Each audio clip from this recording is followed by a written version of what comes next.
You're watching How Leap. Let's see how to share a comment from a public post directly to your Instagram story. Find a public Instagram post with a comment you want to share. Tap directly on that specific comment. A small paper airplane send icon will appear to the right of the comment. Tap this send icon from the sharing menu.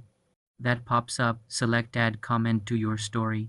Instagram will now create a new story draft featuring a sticker of that comment. You can move, resize, or rotate this comment sticker anywhere on your story screen. You can also customize the background by tapping the sticker color palette icon at the top or by adding other stickers, text, or drawings. The original poster's username will be visible on the comment sticker, and viewers of your story can tap it to go directly to the original post. When you're ready, tap your story in the bottom left to share it, or tap send to share it with specific friends. This feature only works with comments on posts from public accounts. If the account is private, you will not see the option to share the comment to your story. It's a great way to highlight a funny reply or an important message from a public conversation. For more simple Instagram tutorials, subscribe to the channel.